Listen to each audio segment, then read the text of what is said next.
What if human civilization didn't start in Mesopotamia? What if Atlantis, instead of being a city, was actually a culture of humans existing in the distant past?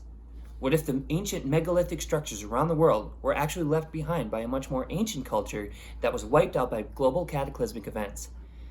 The fact that human civilization might be older by many thousands of years than what our current narrative about our historical timeline tells us is an idea that is a fascination of mine, and I have spent a lot of time over the years researching the evidence and information supporting this claim.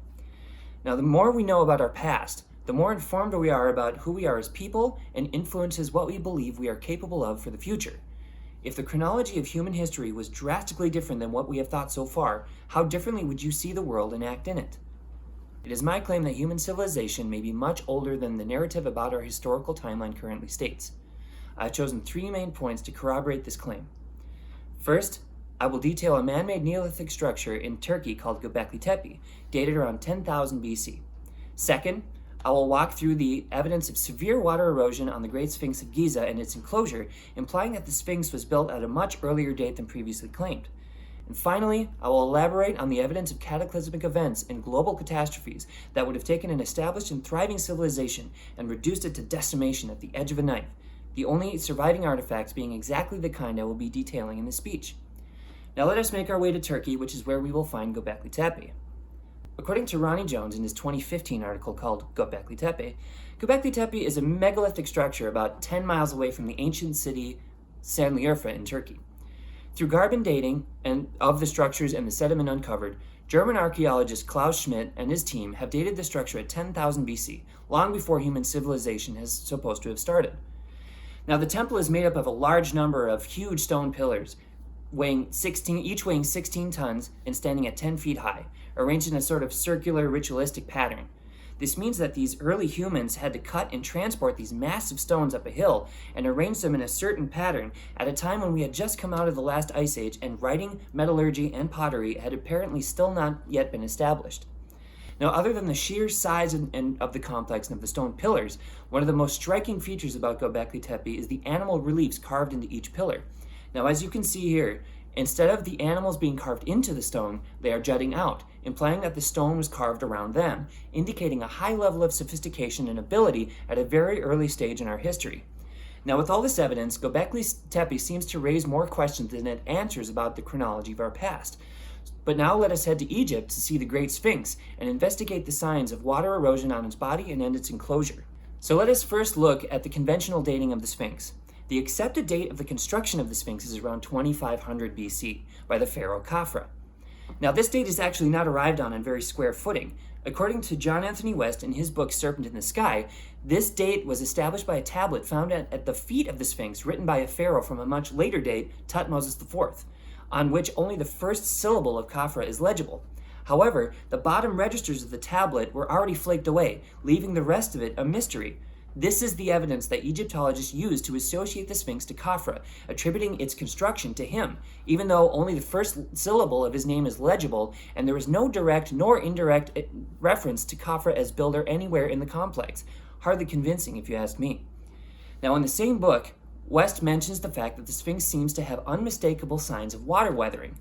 Now, since the Sahara where the Sphinx is located has had an arid and dry climate for the last 5,000 years, this would mean that the date of its construction would have to be pushed back to a time when the area had a much wetter and rainier climate, around 10,000, 5,000 BC. Now, with the help of geologist Robert Schoch, he went to investigate this idea. According to his article, Research Highlights the Great Sphinx, Dr. Schoch, after visiting the site, quote, found heavy erosional features that he concluded could only have been caused by rainfall and water runoff, end quote. Now, this means that the Sphinx not only had to be constructed at a date when the climate of the area experienced regular rainfall, but also that it had to be present in that area for a long time to sustain the erosional features present. Now, Egyptologists opposed to this claim argued that this erosion was caused by wind and sand, thus keeping the established dating intact. However, as you can see, this kind of erosion looks very different from the water erosion and does not match the look of the Sphinx, while the water erosion does. As West points out in his book, wind erosion is present in other structures in Egypt, but only to the head of the Sphinx, which corroborates this theory, as the head of the Sphinx was the only part of it not buried in sand until it was excavated in 1816, exposing it to the elements and sustaining wind damage while the body stayed safely preserved buried in the sand. Now, with all this evidence, it certainly looks as though the Great Sphinx of Giza was constructed at a much earlier date, implying that human civilization had started prior to or around the end of the last ice age. But you may be asking, if there were a society of humans existing at that time, what happened to it? Where did it go? Now let us look at the evidence of global cataclysmic events and how they can easily wipe out an entire civilization. Now, the Atlantis myth is a very popular one, that of an ancient city of an advanced, thriving society destroyed by a cataclysmic flood. But what if, instead of a city, Atlantis referred to a race of humans living in the ancient past, not confined to just one area, wiped out by a series of cataclysmic events?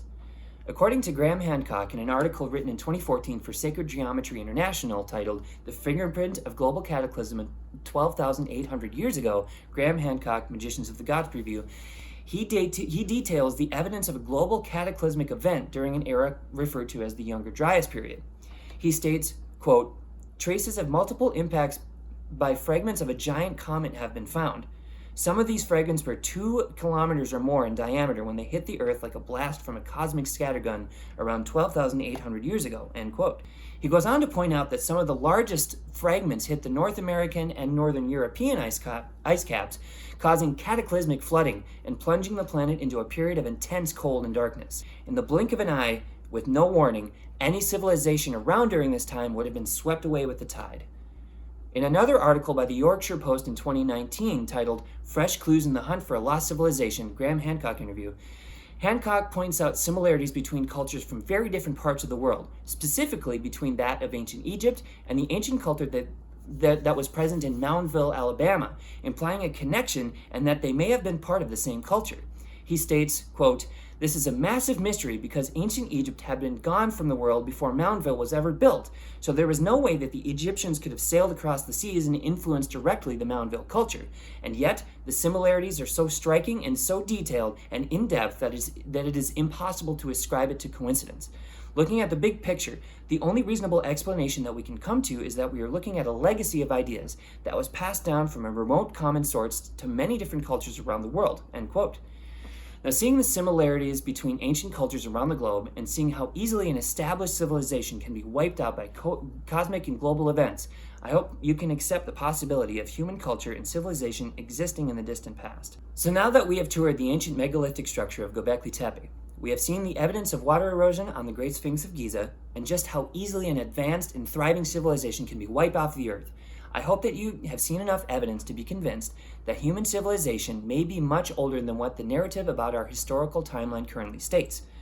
So to close my speech, I would like to leave off with the words of Graham Hancock, taken from a lecture he gave in Glastonbury, England in 2009. Quote, "My sense is that we are missing a huge part of the human story. I think it's possible, indeed probable, that we are a species with amnesia, that we've lost the record of our story going back thousands of years before so-called history began. And I think that if we could go back to that dark epoch, we would discover many astounding things about ourselves."